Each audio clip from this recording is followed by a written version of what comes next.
পদে কৈছে শুনা সভা সদ সব কৃষ্ণৰ চেষ্টাক ক্ষণেকে মিলান্ত সুখ ক্ষণেকে বিপাক দ্বাৰকাবাসীৰ ভৈল কেন দুখ দেখা ইটো গৃহবাস সামান্যৰ কোন লেখা। দ্বাৰকাবাসী যি কৃষ্ণৰ একান্ত ভকত তেওঁলোকৰো এনেকুৱা গতি আৰু যিবিলাক আমি কৃষ্ণৰ বিমুখ আমাৰ কি গতি হ'ব। আপোনালোকে কেতিয়াবা ভাবি চাইছেনে আমি জীৱনত পোৱা দুখ আৰু সুখৰ মূল কাৰণ কি? ইয়াৰ কেইবাটাও কাৰণ। আমাৰ সুখ দুখৰ কাৰণ মূল চাৰিটা বুলি ভকতসকলে ক'ব বিচাৰে। 25% নিৰ্ভৰ কৰিছে আমাৰ প্ৰাৰব্ধ। আমি অকণমান আগত কৈছিলোঁ কোনো মানুহ এক মুহূৰ্ত কাম নকৰাকে থাকিব নোৱাৰে। নাহি কচ্চিৎ ক্ষণমপি জাতু তিষ্ঠত্য অকৰ্মকৃত কাৰ্যতে হি অৱসকৰ্ম সৰ্ব প্ৰকৃতি জেৰ গুণেই। 3য় অধ্যায় 5 নম্বৰ শ্লোক গীতা। হে অৰ্জুন, কোনো মানুহ এক মুহূৰ্ত কাম নকৰাকে থাকিব নোৱাৰে। আমি অনবৰত কাম কৰি আছো। আপুনি শুই থাকোঁতেও এটা কাম চলি আছে।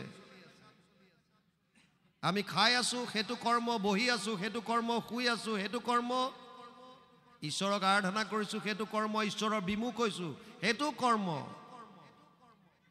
আমি যিয়ে কৰ্ম নকৰো কিয় ইয়াৰ তিনি ধৰণৰ ফল আমাৰ জীৱনলৈ আহে। অনিষ্টম ইষ্টম মিশ্ৰম চ ত্ৰিবিধা কৰ্মনা ফলম ভৱতি অত্যাগিনম প্ৰেত্য নাতু সৈন্যচিনা ক্বচিত। 8 অধ্যায় 12 নম্বৰ শ্লোক গীতা। হে অৰ্জুন, মানুহৰ জীৱনলৈ তিনি ধৰণৰ ফল আহে কৰ্মৰ, যদি মোক অৰ্পণ নকৰাকে কৰে। প্ৰথম অভ্যাস কৰক, আপোনালোকে যি কৰে ভগৱান কৃষ্ণৰ চৰণত অৰ্পণ কৰি কৰক। ৰাতিপুৱা শোৱাৰ পৰা উঠিয়ে বিচনাৰ পৰা জাপ মাৰি কেতিয়াও নানামিব। 1 মিনিট সময় বিচনাত বহক আৰু সেইকণ সময়ত ভগৱান কৃষ্ণক প্ৰাৰ্থনা কৰি কওক, হে প্ৰভু নাৰায়ণ, আজিৰ দিনটো তোমাৰ চৰণত অৰ্পণ কৰিলোঁ। তাৰপাছত আপুনি নামক। ক'ৰবালৈ যাবলৈ ওলাইছে, হে প্ৰভু এই যাত্ৰা তোমাৰ চৰণত অৰ্পণ কৰিলোঁ, মাত্ৰ মনেৰে। আপুনি কিবা খাবলৈ লৈছে, হে প্ৰভু এই অন্নমুঠি তোমাৰ চৰণত অৰ্পণ কৰিলোঁ। ভগৱানে অৰ্জুনক কৈছে, অহম বৈশ্যানৰ ভূত্বা প্ৰাণীনাম দেহমাশ্ৰিত প্ৰাণ অপান সমাযুক্ত পঞ্চমন্যম চতুৰ্বিধম। 15 অধ্যায় 14 নম্বৰ শ্লোক গীতা। হে অৰ্জুন, মই সমস্ত জীৱৰ উদৰত জঠৰগ্নি হিচাপে প্ৰতিটো মুহূৰ্তত আছো আৰু তেওঁলোকে যি ভোজন কৰে এই অন্ন মই হজম কৰোঁ। জঠৰগ্নি হিচাপে আমি যি অন্ন গ্ৰহণ কৰোঁ সেয়া ভগৱানে ইয়াত হজম কৰে। গতিকে আপুনি প্ৰভু ভগৱন্তক অৰ্পণ কৰিব যি খায়। খালি এটা কথা মনত ৰাখিব, আপুনি গ্ৰহণ কৰা খাদ্যভাগ ঈশ্বৰক অৰ্পণ কৰিবা বিধৰ প্ৰসাদৰ দ্বাৰা যোগ্য হয়নে নহয়। এনেকুৱা আহাৰ অৰ্পণ কৰক যি ভাগ আপুনি অৰ্পণ কৰিব পৰা বিধৰ হয়। আৰু আটাইতকৈ ডাঙৰ কথা, ৰাতি শোৱাৰ সময়ত কাল চিৰহানে হে খায়া তু কিউ সোহে নিশ্চিন্ত। মূৰৰ শিতানত মৃত্যু থিয় হৈ আছে, তই নিশ্চিন্ত মনে কেনেকৈ শোৱাৰ প্ৰাক মুহূৰ্তটো 1 মিনিট বহক আৰু সেইকণ সময়ত ঈশ্বৰক প্ৰাৰ্থনা কৰি কওক, হে প্ৰভু নাৰায়ণ, ৰাতিটো তোমাৰ চৰণত অৰ্পণ কৰিছোঁ। কোনো গেৰেণ্টি দিব নোৱাৰে আপোনাৰ চকু মুদাৰ পাছত, টোপনি অহাৰ পাছত পিছদিনাৰ সূৰ্য উদয় আপুনি চাব পাৰিবনে নাই, এইটো গেৰেণ্টি কাৰো হাতত নাই।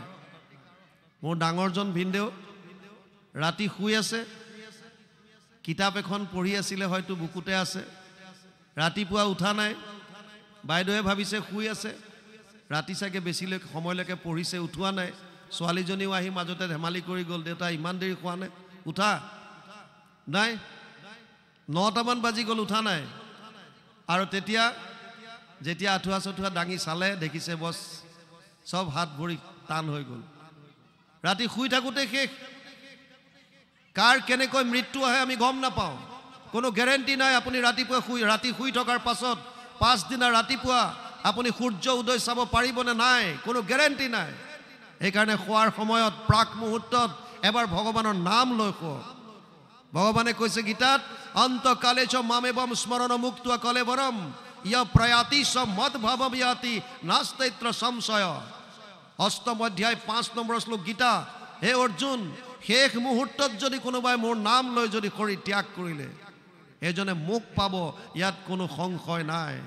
আৰু আপুনি খোৱাৰ সময়কণো আমাৰ কাৰণে হ'ব পাৰে অন্তকাল, শেষ সময়। সেইকাৰণে যিহেতু আমি নাজানো, ঈশ্বৰৰ নাম লৈ খুৱাওক। আমি যিমান কৰ্ম কৰিছোঁ যদি ঈশ্বৰক অৰ্পণ নকৰাকৈ কৰোঁ, তেতিয়াহ'লে তাৰ 3 ধৰণৰ কৰ্মফল আমি ভোগ কৰিব লাগে। অনিষ্টম ইষ্টম মিশ্ৰম চ ত্ৰিবিধা কৰ্মনা ফলম। ভাল বেয়া আৰু ভাল বেয়াৰ মিশ্ৰণ। যিমান কোটি কোটি বাৰ জন্ম ল'লোঁ, তাৰ ফলবিলাক এখন একাউণ্টত জমা হৈ আছে, সঞ্চিত কৰ্ম। এটা শৰীৰ নষ্ট হোৱাৰ পাছত আমাৰ হিন্দু ধৰ্মৰ যিটো বিশ্বাস, পুনৰ জন্ম লৈ আপুনি যিটো শৰীৰ পাব, তাত কি ভোগ কৰিব, তাৰ কাৰণে সঞ্চিত কৰ্মৰ পৰা এটা অংশ আনিব লাগে। এইটো কয় প্ৰাৰব্ধ। যদি আপোনাৰ কেৱল পুণ্য আহিল, আপুনি দেৱৰ শৰীৰ পালে, স্বৰ্গত গ'ল, কেতিয়ালৈকে থাকিব? তে ত্বম ভুক্ত্বা স্বৰ্গলোক বিশালম চীনে পুইনে মৰ্তলোকম বিশন্তি। 9ম অধ্যায় 21 নম্বৰ শ্লোক গীতা। হে অৰ্জুন, স্বৰ্গত এটা জীৱ তেতিয়ালৈকে থাকিব যেতিয়ালৈকে তাৰ পুণ্য আছে। পুণ্য ক্ষয় ভৰিলে পুনু নৰকত মজয়। আৰু যদি পাপ আহে তেতিয়াহ'লে অধোজনী, কীট পতংগ পোক পৰুৱা জীৱ জন্তু, এয়া অধোজনী। আৰু পাপ পুণ্যৰ মিশ্ৰণ পালে আমি মানুহৰ শৰীৰ পাওঁ। শতকোটি জন্মান্তৰে হোৱে মহাভাগ, নৰ শৰীৰক জীৱে তেৱে পাৱে লাগ। বহুত কোটি জন্মৰ পুণ্যৰ ফলত আমি এইটো শৰীৰ পাইছোঁ। কেৱল মানুহৰ শৰীৰত ভক্তি দিছে। আপুনি ভক্তিৰ দ্বাৰা আপোনাৰ জীৱন সফল কৰিব পাৰে, সঞ্চিত কৰ্ম নাশ কৰিব পাৰে, যাতে আৰু আহিবলগীয়া নহয়।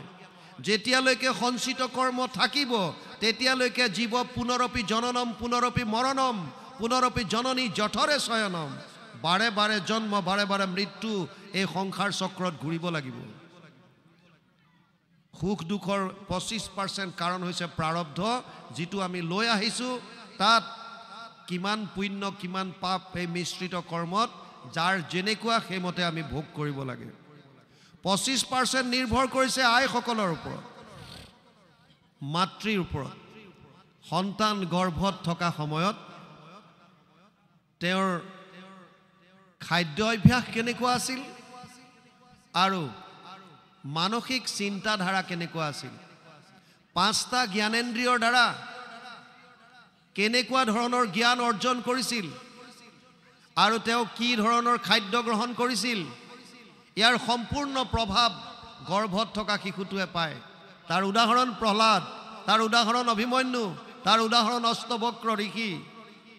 শাস্ত্ৰত বিভিন্ন পাব। মাকৰ লগত আপ্যায়নী নাৰীৰ লগত সন্তানটোৰ সংযোগ হৈ থাকে। সেইকাৰণে মাকে যি খায়, আনকি আপোনালোক জানি আচৰিত হ'ব, 5 মাহলৈকে গৰ্ভত থকা সন্তানটোৰ ছাল নহয়, চৰ্ম নাই।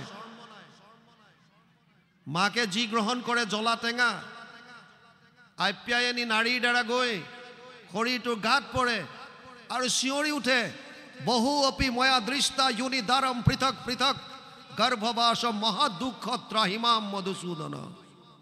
হে মধুসূদন, হে ভগৱান কৃষ্ণ, তোমাৰ চৰণত শৰণ লৈছোঁ।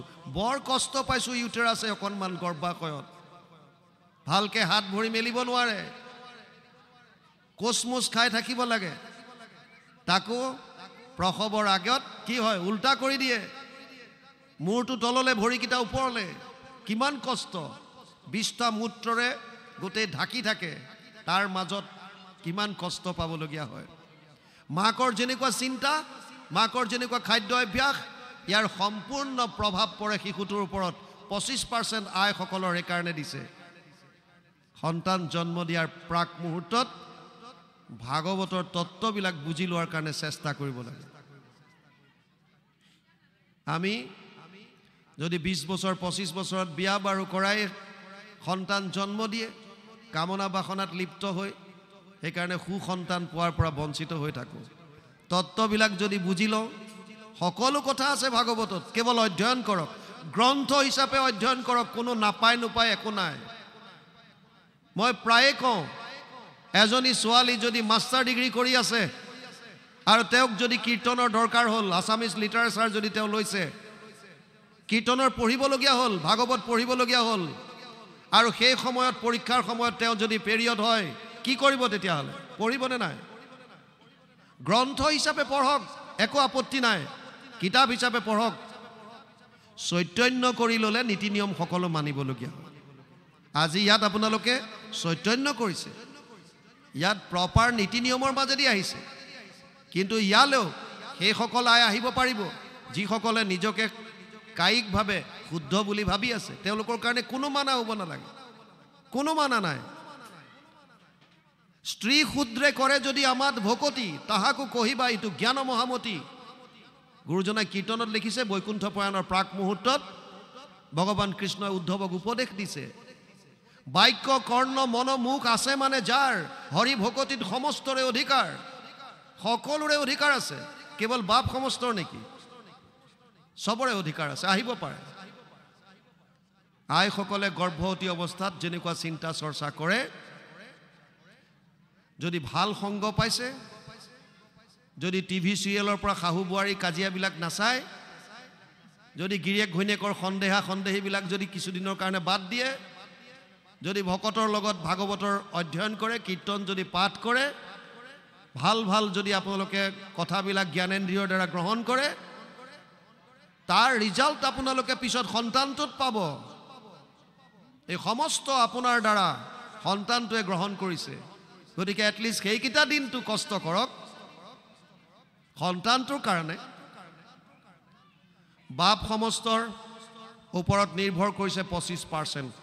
সৃষ্টি কাৰ্যত আগবঢ়াৰ আগত তেওঁৰ মানসিক স্থিতি কেনেকুৱা? জীৱই আহি অন্নৰ দ্বাৰা তেওঁৰ মনত প্ৰৱেশ কৰে, আৰু তাৰ পাছত তেজৰ দ্বাৰা তেওঁৰ বীৰ্যত, আৰু পাছত পত্নীৰ গৰ্ভত যায়। গতিকে মানসিক স্থিতি কেনেকুৱা আছিল পুৰুষজনৰ, তাৰ ওপৰত নিৰ্ভৰ কৰিছে 25%। এটা সন্তান জন্ম হোৱাৰ পাছত 75% আৰু সলনি কৰিব পৰা কোনো উপায় নাই, কিন্তু তথাপিও আমাৰ হাতত 25% থাকে। মোৰ যদি প্ৰাৰব্ধ বেয়া হৈ যায়, মোৰ মায়ে যদি ভাল কথা চিন্তা নকৰিলে, মোৰ দেউতায়ো যদি ভাল কথা চিন্তা নকৰিলে, 25% তথাপিও আমাৰ হাতত থাকে। আমি বৰ্তমান কি কৰিছোঁ, এই বৰ্তমান সময়ৰ কৰ্মখিনিক ভাগৱতে কৈছে, শাস্ত্ৰত কৈছে ভৱিষ্যৎ কৰ্ম ক্ৰিয়ামান কৰ্ম। এই কৰ্মখিনি যদি শুদ্ধ হয়, কৃষ্ণত যদি একান্ত শৰণ হয়, আৰু ভকতৰ সংগত যদি তেওঁৰ লীলাসমূহ নিয়মিতভাৱে শ্ৰৱণ কীৰ্তন কৰে, অন্তৰ যদি পবিত্ৰ কৰে, সমস্ত জীৱৰ প্ৰতি যদি প্ৰেম ভাৱ হয়, বিশেষত মনুষ্য গণত যিটো নৰে, বিষ্ণু বুদ্ধি কৰি সৰ্বদাই মান্য কৰে, এই সত্যটো যদি আমি উপলব্ধি কৰিব পাৰোঁ, তেতিয়াহ'লে ভগৱানে কৈছে যিমানেই বেয়া নহওক কিয়, আপোনাৰ গুৰুৰ কৃপাত, প্ৰভু ভগৱন্তৰ দয়াত এই জন্মতে সঞ্চিত কৰ্ম ধ্বংস কৰিব পাৰিব আৰু পৰম মুক্তি লাভ কৰি যাব পাৰিব। পুনৰবাৰ আপুনি আহিবলগীয়া নহয়। সেইকাৰণে আমাৰ কৰ্মৰ ওপৰত নিৰ্ভৰ কৰিছে সুখ দুখ। ইয়াত কৈছে দ্বাৰকাবাসীৰ ভৈল কেন দুখ দেখা, ইটো গৃহবাস সামান্যৰ কোন লেখা। আশা সুত ধন জন যেন চাইৰ জৰি, পুত্ৰ পৰিবাৰ সবে সপোনৰ খৰি, আৰু অৰ্থে নৰতনু নকৰা বিফল, সততে কৃষ্ণৰ চিন্তা চৰণ কমল। যিবিলাকৰ কাৰণে আমি দিন ৰাত একাকাৰ কৰি দিছোঁ, এইবিলাক সব অস্থায়ী, কোনো চিৰস্থায়ী নাই। য'ত আমি সুখ বিচাৰিছোঁ, যিটোৰ মাজেদি আমি কওঁ যে মই মোৰ ছোৱালীজনীক একে প্ৰাণতকৈ অধিক ভাল পাওঁ, মিছা। মই মোক ভাল পাওঁ, মই মোৰ ল'ৰাটোক অতি ভাল পাওঁ, মোৰ জীৱ সেইটো, মোৰ প্ৰাণ সেইটো, ভুল। মই মোক ভাল পাওঁ, আৰু মোৰ অৰ্থে ল'ৰাটোৱে কাম কৰি আছে কাৰণে তাক মই ভাল পাইছোঁ। যিদিনাই মোৰ অমতত কাম কৰিব, সেইদিনা এইখন সমাজত তেজপুত্ৰ কৰি দিয়াৰ ৰেকৰ্ডো বহুত আছে। লগে লগে কোৰ্টত গৈ লিখি দিয়ে, এইটো মই আজিৰ পৰা মৃত বুলি ঘোষণা কৰিলোঁ, মোৰ সন্তান নহয়। কিয়? কালিলৈকে তোমাৰ সন্তান আছিল, তোমাৰ প্ৰাণ আছিল, তোমাৰ জীৱ আছিল, কি হ'ল? হঠাৎ তোমাৰ কথা নমনা হ'ল। তাৰ মানে ভাল কাক পাওঁ? নিজক। আমি স্বাৰ্থপৰ চব, নিজক ভাল পাওঁ। মোৰ অৰ্থে বাকীবিলাকে কাম কৰক, মই যেনেকৈ ভাল পাওঁ তেনেকৈ বাকীবিলাক চলক। সমাজত সেইটোৱে, পৰিয়ালত সেইটোৱে, দেশত সেইটোৱে। মই যিটো ভাল পাইছোঁ সেইটোৱে শুদ্ধ সত্য, আৰু বাকীবিলাক মোৰ মতে চলক। নচলিলে খেলি মেলি, নচলিলে কাজিয়া। সমাজত যিমানবিলাক খেলি মেলি লাগিছে কিহৰ কাৰণে? এজনে ভাবে যে মই কোৱাটোৱে শুদ্ধ সত্য, মোৰ মতে চলক, আৰু আনজনে কৈছে নহয় আপোনাৰ মতে কিয় চলিম, মোৰ মতে মই চলিম। ইয়াৰ কাৰণেতো সংবিধান দিছে আৰু আমাক দিছে শাস্ত্ৰ। অৰ্জুনক কৈছে তস্মাৎ শাস্ত্ৰম প্ৰমাণমতে কাৰ্য কাৰ্য ব্যৱস্থিত জ্ঞাত্বা শাস্ত্ৰ বিধানোক্তম কৰ্ম কৰ্তুমি অৰ্হসি। ষষ্ঠাদশ অধ্যায় 24 নম্বৰ শ্লোক গীতা। হে অৰ্জুন, তোৰ কাৰ্য আৰু অকাৰ্যৰ ক্ষেত্ৰত এটাই প্ৰমাণ হ'ব, এইটো হৈছে শাস্ত্ৰ। শাস্ত্ৰ প্ৰমাণ। শাস্ত্ৰ কি? শাস্ত্ৰৰ উত্তম গীতা ভাগৱত, গীতা ভাগৱত। বাকী আমি যাৰ অৰ্থে কৰি আছোঁ, যত যিমান আছে এইবিলাক সব মিছা। যদি আত্মাৰ আৰু আহিব যদি নালাগে বুলি ভাবে, উপায় এটাই দিছে। গীতাত 700 শ্লোক আছে। 700 শ্লোকত প্ৰথমতে অৰ্জুনৰ মনৰ সংশয় নিৰাকৰণৰ কাৰণে বিভিন্ন উপদেশ দি গৈছে। সিদ্ধান্ত দিছে শেষত, সৰ্বগুহ্যতমম ভূয় শৃণুমে পৰমম বচ ইষ্টসীমে দৃঢ়মিতি ততো বক্সামি তে হিতম। অষ্টাদশ অধ্যায় 64 নম্বৰ শ্লোক গীতা। হে অৰ্জুন, এতিয়া মই গোপনীয়ৰ পৰা গোপনীয় কথাটো তোক কওঁ, শুন। কি ক'লে? সৰ্বধৰ্মান পৰিত্যাজ্য মাম একম শৰণম ব্ৰজ অহম ত্ব সৰ্ব পাপেভ্যো মোক্ষয়িষ্যামি মা শুচ। অষ্টাদশ অধ্যায় 66 নম্বৰ শ্লোক গীতা। সৰ্বধৰ্ম এৰি এক শৰণ সাক্ষাৎ সুদৃঢ় বিশ্বাসে সখী লৈ কোৱা আমাত নকৰিবা ভয় হেৰা কৰো অংগীকাৰ সমস্ত পাপত মই কৰিব নিস্তাৰ। সব বাদ দি কেৱল মোৰ ওচৰত আহা। আৰু আমি ধন ধান পুত্ৰ পৰিবাৰ বিভিন্ন ধৰণৰ কামত লাগি আছো। এইবিলাক সব কি বুলি কৈছে? পুত্ৰ পৰিবাৰ সপোনৰ খৰি বুলি কৈছে। আৰু অৰ্থে নৰতনো নকৰা বিফল, সততে কৃষ্ণৰ চিন্তা চৰণ কমল, কাৰণ সেইজনেই আমাৰ প্ৰাণৰ বান্ধৱ।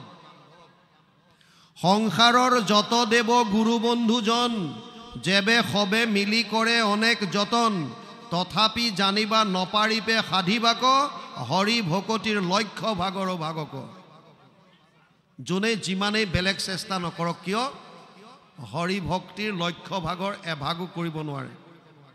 বিশেষকৈ কলি যুগত কলৌ দোষ নিধে ৰাজন অস্তি এক মহান গুণ কীৰ্তনা দেৱ কৃষ্ণস্য মুক্ত সংগ পৰম ব্ৰজেত। 12:351 ভাগৱত, দ্বাদশ স্কন্ধ 3য় অধ্যায় 51 নম্বৰ শ্লোক ভাগৱতত লিখিছে, দোষৰ সাগৰ কলি তাকো পৰীক্ষিত ৰাজা গুণ দেখি কৰিলা ৰক্ষণ অন্ত্যজাতি পাতকীও কলিত তৰয় সুখে মুখে কৰি কৃষ্ণৰ কীৰ্তন। মহাপুৰুষ মাধৱদেৱে ঘোষাত অনুবাদ কৰিছে। কেৱল কীৰ্তন, কেৱল হৰিৰ ভক্তি, তাৰ বাহিৰে গতি নাই। কৃষ্ণেহে পৰম বন্ধু কৃষ্ণে ইষ্টদেৱ নাহি উপদেশ দাতা কৃষ্ণ বিনে কেৱ জানিয়া কৃষ্ণত লৈ সতৰে শৰণ কেতিক্ষণে মিলৈ আশী দুৰ্ঘোৰ মৰণ। মনুষ্য শৰীৰ চঞ্চল সদায় কেতিক্ষণে কালে ধৰে।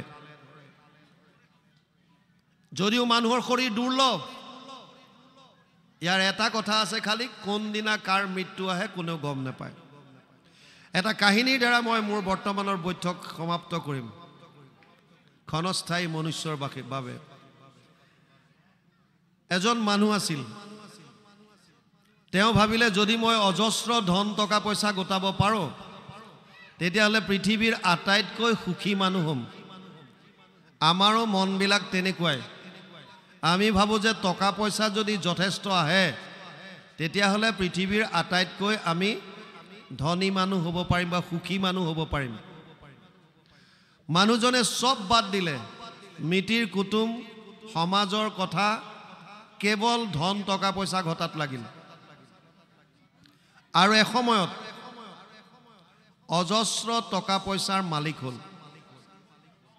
আপোনা সবেও যদি জীৱনত নিজৰ লক্ষ্যত যদি উপনীত হ'ব বিচাৰিছে, ইয়াত ছাত্ৰ ছাত্ৰীও মই দেখিছোঁ 2-4 গৰাকী, নিজৰ জীৱনত যদি লক্ষ্যটো নিৰ্ধাৰণ কৰি ল'ব পাৰোঁ প্ৰথম কথা, আৰু তাত যদি উপনীত হ'ব আমি বিচাৰোঁ, দুটা কথা মাত্ৰ মনত ৰাখক। আমি প্ৰায় জেগাত কওঁ ভাগৱত শুনিবলৈ আহিলে কাগজ কলম লৈ আহিব লাগে। আমাৰ ব্ৰেইন ইমান শ্বাৰ্প নহয় যে চব মনত থাকিব। মনত থকাবিলাক লিখিব লাগে, নহ'লে মোবাইল আছে কিছুমান ৰেকৰ্ডিং কৰি ল'ব। দুটা কথা মনত ৰাখিবলগীয়া আছে যদি লক্ষ্যত উপনীত হ'ব লাগে।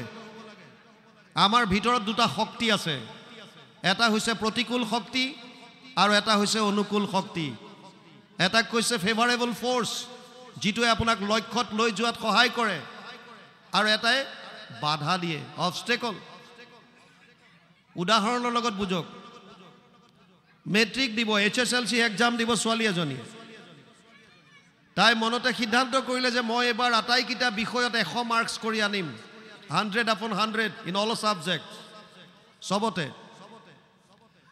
আৰু লগে লগে ভিতৰত থকা যিটো অনুকূল শক্তি, এই শক্তিটোৱে ক্ৰিয়া কৰা আৰম্ভ কৰি দিলে। ছোৱালীজনী মনলৈ ভাৱ আহিছে, মই যদি আটাইকেইটা বিষয়ত 100 মাৰ্কছ আনিব লাগে, তেতিয়াহ'লে মই যেনেকৈ এতিয়া পঢ়ি আছোঁ এই ধৰণে পঢ়িলে নহ'ব। মোৰ পঢ়াৰ ষ্টাইলটো বেলেগ কৰিব লাগিব।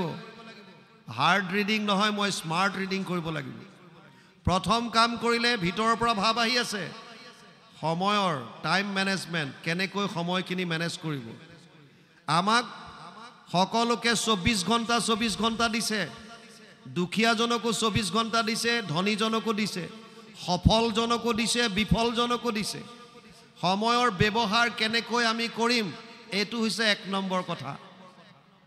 3টা ভাগ কৰক, 8 ঘণ্টা 8 ঘণ্টা 8 ঘণ্টা। খোৱা আৰু খোৱাৰ কাৰণে 8 ঘণ্টা ছাফিচিয়েণ্ট, যথেষ্ট। 2 ঘণ্টাৰ ভিতৰত গা ধোৱা, খোৱা ইত্যাদি কৰি 6 ঘণ্টামান শুই দিলে আমাৰ কাৰণে যথেষ্ট। 8 ঘণ্টাত খোৱা আৰু খোৱাটো যদি আমি সামৰোঁ, 8 ঘণ্টা প্ৰয়োজন হয় দৈনিক কৰ্মৰ কাৰণে। স্কুলীয়া ল'ৰা ছোৱালী স্কুলৰ কাৰণে, কাম কৰা মানুহৰ কৰ্মৰ কাৰণে 8 ঘণ্টা ছাফিচিয়েণ্ট। ইয়াতকৈ বেছি যদি কোনোবাই লগায়ো তেতিয়া অভাৰ টাইম দিব লাগে, মেক্সিমাম 8 hours a day। নহ'লে লেবাৰ অফিচৰ পৰাও গম পালে তেওঁলোকক পানিছ কৰিব পাৰে, শাস্তি দিব পাৰে। 8 ঘণ্টা, 16 ঘণ্টা গ'ল, বাকী থাকিল 8 ঘণ্টা। এই 8 ঘণ্টা আমি কেনেকৈ লগাইছোঁ, এইটো খালী টাইম বুলি কয়। এই 8 ঘণ্টা কোনে কেনেকৈ ব্যৱহাৰ কৰিছে তাৰ ওপৰত নিৰ্ভৰ কৰিছে তেওঁৰ লক্ষ্য স্থানত উপনীত হ'ব পাৰিব নে নোৱাৰে। আমাৰ বহুতে এই 8 ঘণ্টা কেৱল মোবাইলটো চাই বিভিন্ন ধৰণৰ এণ্টাৰটেইনমেণ্টত পাছ কৰি দিয়ে। মোবাইলটোক মই বেয়া বুলি কেতিয়াও নকওঁ। চাকু এখনেই, ডাক্তৰেও ব্যৱহাৰ কৰে, ডকাইতেও ব্যৱহাৰ কৰে। ডাক্তৰে ব্যৱহাৰ কৰে কাৰোবাৰ পেট ফালি অপাৰেশ্যন কৰি প্ৰাণীটোক বচাবলৈ, আৰু ডকাইতে ব্যৱহাৰ কৰে কাৰোবাৰ ডিগিত ডেগাৰ ৰাখি তাৰ পৰা ধনখন লুটিবলৈ। ডেগাৰখনৰ কি ভুল আছে, চাকুখনৰ কি ভুল আছে? মোবাইল, যিটো মোবাইল আমি ব্যৱহাৰ কৰি পেলাই হয়তো সময় পাছ কৰাই আছোঁ, এই মোবাইলৰ ওপৰত ভিত্তি কৰি বহুতে UPSC এক্সাম ক্ৰেক কৰিছে, পাছ কৰিছে, সফল হৈছে। ভাৰতৰ আটাইতকৈ টাফ এক্সাম হৈছে UPSC, IAS IPS য'ৰ পৰা হৈ আছে। কেৱল মোবাইলৰ ওপৰত ভিত্তি কৰি পেলাই তেনেকুৱা টাফ এক্সাম পাছ কৰাৰ ৰেকৰ্ডো আছে। আমি ব্যৱহাৰ কেনেকৈ কৰিছোঁ? ব্যৱহাৰ 8 ঘণ্টা যি খালী টাইম আছে, যিসকলে সংগীতৰ ওপৰত আগবাঢ়িব বিচাৰিছে তেওঁলোকে যদি 8 ঘণ্টা ৰিৱাজ কৰে, যিসকলে খেলৰ জগতত আগবাঢ়িব বিচাৰিছে তেওঁলোকে যদি খেলৰ অভ্যাস কৰে, যিসকলে পঢ়া শুনাত আগবাঢ়িব বিচাৰিছে এই 8 ঘণ্টা যদি এক্সট্ৰা তেওঁলোকে পঢ়া শুনা কৰে, নিজৰ লক্ষ্যত উপনীত হ'ব পাৰিব। ছোৱালীজনীয়ে থিৰাং কৰিলে মই ৰাতিপুৱা 4 ঘণ্টা পঢ়িম আৰু ৰাতি 4 ঘণ্টা ঘৰত পঢ়িম এক্সট্ৰা। মোৰ খালী টাইমখিনি মই পঢ়াত লগাম। শিডিউল বনালে, ৰাতিপুৱা 4টাত উঠিম, 4টাৰ পৰা 8টালৈকে মই পঢ়িম। 4টা ছাবজেক্ট, 1 ঘণ্টা 1 ঘণ্টা 1 ঘণ্টা 1 ঘণ্টা ৰাখিলে। 8টা বজাত মই গা চা ধুম আৰু কিবা এমুঠি খাই স্কুল যাম। 2:30 স্কুল শেষ হ'ব, তাৰপিছত মোৰ টিউশ্যন আছে, মই ঘৰলৈ আহি পাম 5টাত। কিবা এমুঠি খাম, 6টা বজাৰ পৰা পুনৰ পঢ়াত বহিম, 10টালৈকে পঢ়িম, 10টাত মই শুই যাম। সব ঠিক, অনুকূল শক্তিয়ে সহায় কৰি আছে। আৰু মোবাইলত এলাৰ্ম দিলে, এলাৰ্ম দি ৰাতি শুই গ'ল। বতৰ ঠাণ্ডা, মাকে তাতে গাত কাপোৰ এখন দি দিছে ধুনীয়া, শুই আৰাম পাইছে ছোৱালীজনীয়ে। ৰাতিপুৱা ছোৱালীজনীয়ে পাহৰি গ'ল, মোবাইলটোৱে পাহৰা নাই, কিৰিং কিৰিং কৰিলে। ছোৱালীজনীৰ চকু খোল খাইছে, মোবাইলটো চাইছে, 4টা বাজিছে। মনত পৰিছে কালি ময়ে এলাৰ্ম দিছিলোঁ, 4টাত উঠি পেলাই মই পঢ়িব লাগে, কিন্তু এতিয়া প্ৰতিকূল শক্তিটোৱে কাম কৰা আৰম্ভ কৰি দিছে। মনৰ পৰা ভাৱ আহিছে, আজিতো বাদ দিওঁ আৰু, আজি ইমান আৰাম লাগিছে, শুই থাকোঁ, আজি কাইলৈ দেখা যাব। বছ, কোনে মানা কৰিলে? না মাকে, না বাপেকে, না ককায়েকে, না ভনীয়েকে, নিজৰ ভিতৰৰ পৰা আহিছে ভাৱ। সেইকাৰণে অৰ্জুনক গীতাত কৈছে, উধৰে আত্মনাত্মানম না আত্মানম অৱসাদয়েত আত্মৈ বহি আত্মনো বন্ধু আত্মৈ বহি পুৰাত্মন। 6ষ্ঠ অধ্যায় 5 নম্বৰ শ্লোক গীতা। হে অৰ্জুন, তই যিটো অৱস্থাত আছ তাৰ পৰা ওপৰলৈ উঠিবলৈ চেষ্টা কৰ। এটা কথা মনত ৰাখিবি, ইয়াত কিন্তু তোৰ মনটোৱে শত্ৰু আৰু মনটোৱে বন্ধু। আপুনি আপোনাৰ বন্ধু, আপুনি আপোনাৰ শত্ৰু, আপুনি আপোনাৰ ৰাখে মাৰে। মহাপুৰুষ মাধৱদেৱে ঘোষাত অনুবাদ কৰি দিলে, আমি পঢ়িলে গম পাম। এই মানুহজনে সব বাদ দিলে, লক্ষ্যস্থান নিৰ্ধাৰণ কৰিলে। ইণ্টাৰেষ্টিং কথা আকৌ, লক্ষ্যস্থান নিৰ্ধাৰণ কৰাৰ ক্ষেত্ৰতো অভিভাৱকসকল বিশেষভাৱে সচেতন হ'ব। ঘোঁৰা, গাধ, মাছ, কাছ, বান্দৰ চবকে খেজুৰ এজোপাৰ সন্মুখত লৈ গৈ উঠিবলৈ দিলে উঠিব নোৱাৰে। পৃথিৱীত এনেকুৱা এজোপা বৃক্ষ নাই যিজোপা বৃক্ষ কোনোবা ঔষধিত কামত নাহে। পৃথিৱীত এনেকুৱা এটা জীৱ নাই যিটো প্ৰকৃতিৰ কামত নাহে। পৃথিৱীত এনেকুৱা এজন ব্যক্তি নাই যাক এটা বিশেষ গুণ দি পেলাই পঠিওৱা নাই। প্ৰত্যেকজনৰ ভিতৰত একোটা বিশেষ ধৰণৰ গুণ আছে। অভিভাৱকৰ দায়িত্ব, সৰুৰে পৰা আপুনি অবজাৰ্ভ কৰক, চাওক কি গুণ আছে মোৰ সন্তানটোৰ, তাক বৃদ্ধি কৰিবলৈ চাওক। আৰু লগতে আধ্যাত্মিক শিক্ষা দিয়ক, তেতিয়া চাব কেনেকৈ আপোনাৰ সন্তান উজ্বলিছে। কেৱল সবেই যদি IPS IAS হৈ যায়, কাক সন্তানে কাৰ ওপৰত শাসন কৰিব? সব যদি প্ৰশাসনিক বিষয়া হৈ যায়, নোৱাৰে। সেইকাৰণে প্ৰথমতে নিজৰটো চাওক, মোৰ কি গুণ আছে। ৰাতি 12টা বজাত জগাই দিলোঁ, যিটো কৰ্ম হাঁহি হাঁহি কৰিবলৈ আগবাঢ়ি যায়, গম পাব সেইটোতে আপোনাৰ ইণ্টাৰেষ্ট বেছি। আপুনি খেলত ইণ্টাৰেষ্ট থকাবিলাকক ৰাতি টোপনিৰ পৰা জগাই যদি কৈ দেই ফুটবল খেল দিছে বল উঠ, সি ঘপকৈ উঠিব, কিয়? তাৰ খেলত ইণ্টাৰেষ্ট। যিসকল গানত ইণ্টাৰেষ্ট, শুই আছে, ঠাণ্ডা দিন, বিৰাট লৈ শুই আছে, ৰাতি যদি কৈ দিয়ে অমুক প্ৰগ্ৰেমটো দিছে উঠ, সি জাপ মাৰি উঠিব, কিয়? তাৰ গানত ইণ্টাৰেষ্ট। আপুনি গম পাব আপোনাৰ কিহত আছে। এই মানুহজনে সব বাদ দিলে, কেৱল টকা টকা, আৰু এসময়ত অজস্ৰ ধন সম্পত্তিৰ মালিক হ'ল, বহুত টকা পইচা আহিল। পিছে যিটো ভাবিছিল যে অজস্ৰ ধন টকা পইচা হ'লে পৃথিৱীৰ আটাইতকৈ মই সুখী মানুহ হ'ম, মনত আকৌ এটা বেয়া চিন্তা আহি গ'ল, যদি মোৰ মৃত্যু হয় এই টকা পইচাবিলাক কি হ'ব? মই যে ইমান য'তে ত'তে মাটি বাৰী কিনিলোঁ, ঘৰ দুৱাৰ বনালোঁ, মই যদি মৰি থাকোঁ এইবিলাক কি হ'ব? লাগিল লেঠা। চিন্তাত আকৌ ডুব গ'ল। আকৌ বিচাৰি বিচাৰি গৈ এজন তান্ত্ৰিকক লগ পালে আৰু সুধিলে গৈ, বোলে কিবা এটা উপায় কৰক, মই মোৰ যাতে মৃত্যু নহয়। বোলে এনেকুৱা এইটো কোনো লাভ নাই। জাতস্য হি ধ্ৰুৱ মৃত্যু ধ্ৰুৱ জন্ম মৃতস্য চ। 2য় অধ্যায় 27 নম্বৰ শ্লোক গীতা। অৰ্জুনক কৈছে, হে অৰ্জুন, জন্মিলেতো মৃত্যু কনফাৰ্ম, আৰু মৃত্যু হ'লে পুনৰ জন্মও নিশ্চিত যদি মুক্তি নাপায়। বোলে উপায় তুমি এটা কাম কৰা, এই মৃত্যুৰ ডিপাৰ্টমেণ্টৰ যিজন মন্ত্ৰী সেইজনক ধৰা। বোলে কোন? যমৰাজ। যমৰ পূজা কৰা। আৰু লগে লগে মানুহটো আহি যমৰ মূৰ্তি এটা বনালে, মোহৰ শিং লগাই দিলে, মূৰ্তি বনি গ'ল আৰু পূজা কৰিবলৈ ধৰিলে। যমলোকত যমৰাজে ভাবিছে মোৰ নাম শুনিলে পৃথিৱীৰ মানুহ পলাই, ই বেটা কোন আহিছে মোক মাতিবলৈ। আকৌ মনতে ভাবিছে কাষ্টমাৰ নাপাওঁৱেই, মই বড়ি মুস্কিলত এটা পাইছোঁ, গতিকে অহাই ভাল। সেইকাৰণে সোনকালে আহিল আৰু আহি ক'লে বছ ইমানকে মোক কিয় মাতিছা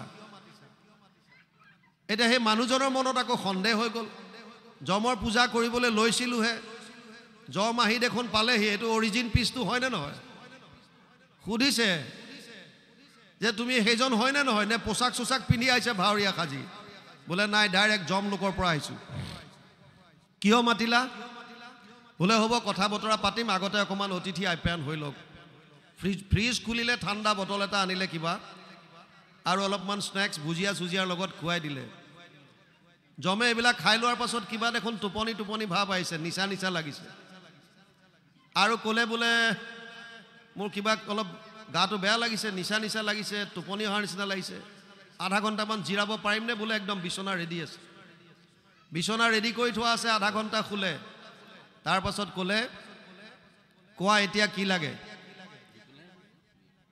মানুহজনে ক'লে যে প্ৰথমতে আপোনাৰ লগত মই এটা সম্বন্ধ কৰিব বিচাৰিছোঁ চাওক আপোনালোকে আমি সকলোৱে ঈশ্বৰক আৰাধনা কৰোঁ ঈশ্বৰৰ লগত আমাৰ সম্বন্ধ কি আপুনি ঈশ্বৰক কি বুলি সম্বোধন কৰে ভাৱ কি থাকে বাৎসল্য ভাৱ সাক্ষ্য ভাৱ দাস্য ভাৱ বৈৰ ভাৱ নে মাধুৰ্য ভাৱ কি ভাৱত আমি কৃষ্ণক সম্বোধন কৰোঁ বা ভগৱানক আমাৰ সম্বন্ধটো কি আগতে সম্বন্ধটো ঠিক কৰক আমি দাস তুমি আমাৰ স্বামী দাস্য ভাৱ আটাইতকৈ বেষ্ট শ্ৰেষ্ঠ গুৰুজনাই আমাক এইটো শিকাইছে মানুহজনে ক'লে যে মই তোমাৰ লগত সখীত্ব কৰিব বিচাৰিছোঁ সাক্ষ্য ভাৱ জমে ক'লে ঠিক আছে পৃথিৱীত মোৰ কোনো সখী নাই আজিৰ পৰা আমি দুজন তেতিয়াহ'লে সখী এটা কলিযুগৰ প্ৰাণী সুবিধাটো বিচাৰি আছিলে ক'লে সখা